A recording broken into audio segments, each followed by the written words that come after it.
because, believe me, they have targeted Billy and his organization because of him speaking out on a whole bunch of issues. They don't like what they call loose cannons.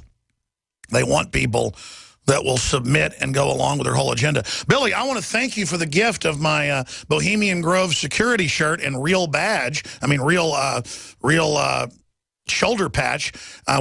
When I wear that out, people say, "Who in the world do you work for?"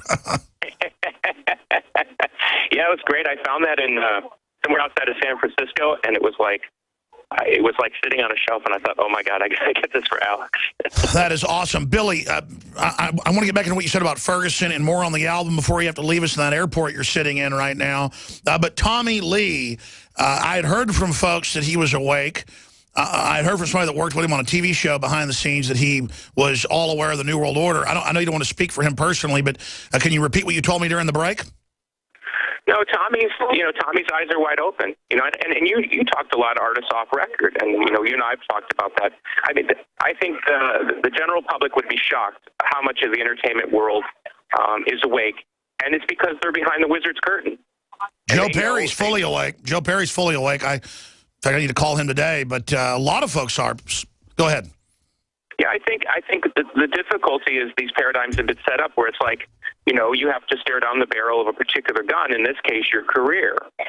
Like I said, I mean, what's the new paradigm? You're going to get digitally assassinated. You know what I mean? I know there would be some people, particularly in the rock and roll world, that will roll their eyes at these kind of assertions. But there's a reason that the great artists get marginalized. They get sucked into things that have nothing to do with their music, and I'm literally everything I say now is trolled for quotes. And I'm not saying it's all political. Some of it's just dumb stuff. But the fact of the matter is this whole business has risen up around entertainment. It's big business, but it ultimately is about the disenfranchising of the artist's vote in the culture. In essence, the constant message is artists' voices don't matter.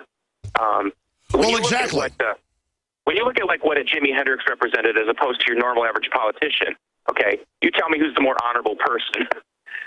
Well, it's obviously Jimi Hendrix following his soul, his heart, trailblazing, creating heavy rock, heavy metal, and a true pioneer.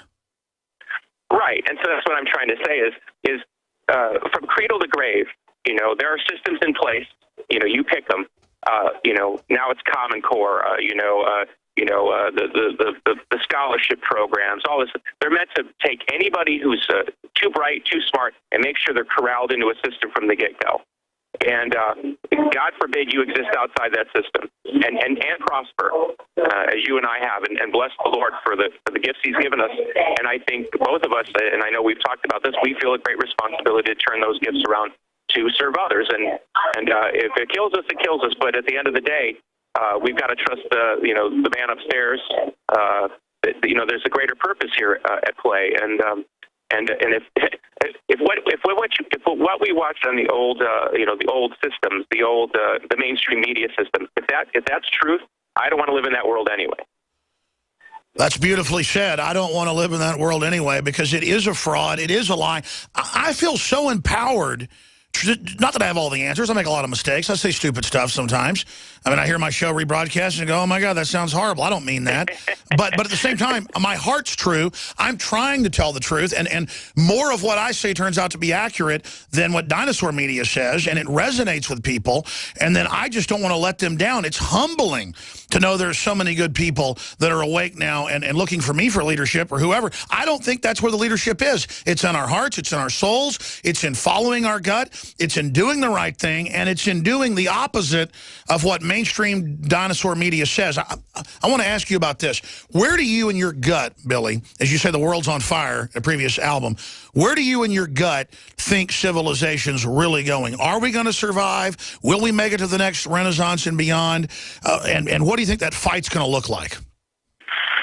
I hold my breath on that one. There's a big fight coming. It's one thing to listen to you talk about FEMA documents and, executive orders that we don't know about. And yesterday I think you had on your site about this idea that it's now legal to spy on everyone everywhere for the end of time and all this kind of stuff. These systems are going to double and triple down because they have no alternate plan. You understand? They've been in power for a very long time, and whoever's pulling those levers is not. They're not.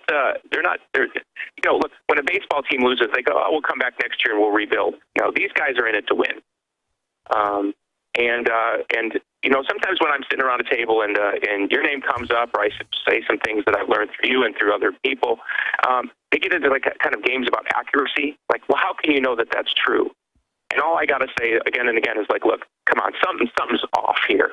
Something's wrong. And people like you, people like me, we don't have to be accurate. That's not our job. Our job is not to be perfect. We don't hold ourselves up to be perfect. We don't hold ourselves up to be keepers or truth tellers or something like that. We're just pointing at, as you often say, you know, you're just pointing and saying, do you see that big thing that's coming down the road? I do. Exactly. And they say, well, what exactly is it? How do we know your eyes are authorized to say that's a juggernaut with fire shooting out of it, out of Road Warrior? And I'm like, well, I came by another village. They said something that looked like that blew it up. So that thing looks scary. What are we going to do about it? And yeah. And again, I would recommend anybody the same thing. And I'm sorry, the collective world that's awake. You know, let's extend it even beyond your audience.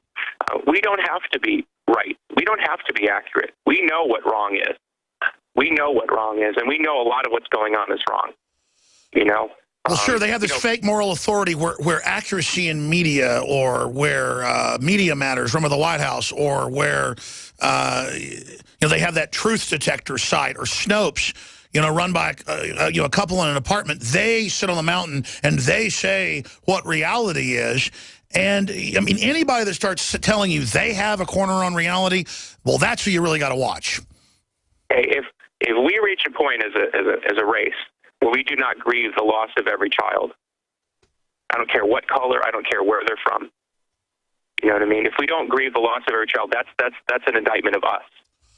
You know, and we've got to be protesting for every child, every situation.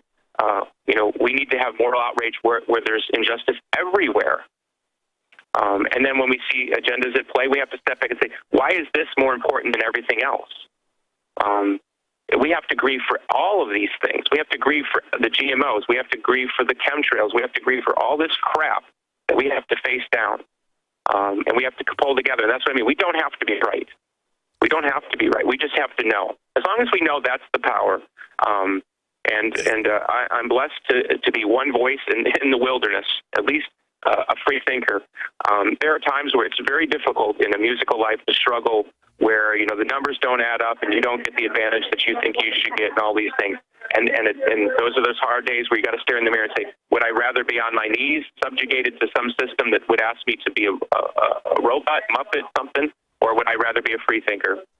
And that's what I would say. I'm proud to be a free thinker. And if that means what it means, a half full hall somewhere, that's what it means. Because I can't go down any other way. Well, my favorite quote by Mark Twain, he had a lot of great ones. In the beginning, a patriot is a scarce man, hated, feared, and scorned. But in time, when his cause succeeds, the timid join him. Then it costs nothing to be a patriot. I was on over 100 radio stations. It was just unheard of when I was 26, 27 years old, and 9/11 happened. And it was just unheard of. And I was on 100 stations, small mom and pop, some of them, but high ratings. And I was growing. And then the towers got blown up. And I said, no, the government's clearly involved. And those stations all called, most of them. They said, we're going to turn you off next week. Or we're going to turn you off next month when the contract's up. They're usually monthly contracts. If you don't stop it right now. And you know what? I didn't feel bad at all when Ted Anderson came in and he said, all these stations are turning you off. You just lost 10 today. They're warning you. You got to stop now. And I said, Ted, I just can't stop. And it's the truth. And he said, I really respect that, Alex. He goes, fine. You have a place here on the network. We're going to lose at the network at that time millions of dollars over the years. And back then I was making hardly any money. And he said, you would get that. But he goes, I respect that. And he goes, so I'll lose millions. You're going to lose millions. Because I just hit the zeitgeist. I had just gone from like 20 stations to over 100. It was boom, spreading all over the country because it was hardcore libertarian. The right-wingers liked it. But I came out and spoke bad about their god, George Bush. And I didn't even say he did it all. I just said, look, the government's running al-Qaeda. They let them attack us bare minimum.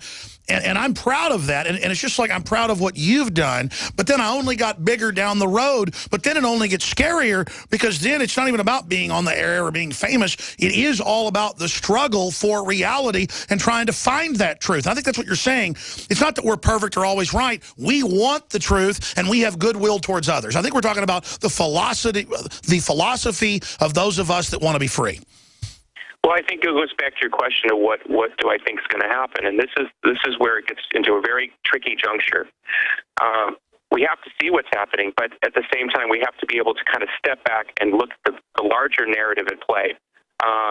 If there are nefarious forces in the world, they are willing to use our humanity against us. They are basically sociopathic. They don't care that babies die somewhere in the middle of some desert. They don't care, that kids are taking vaccines with horrible things in them. They don't care about the rise in autism rate. They're willing to do whatever, however. I mean, they've proven that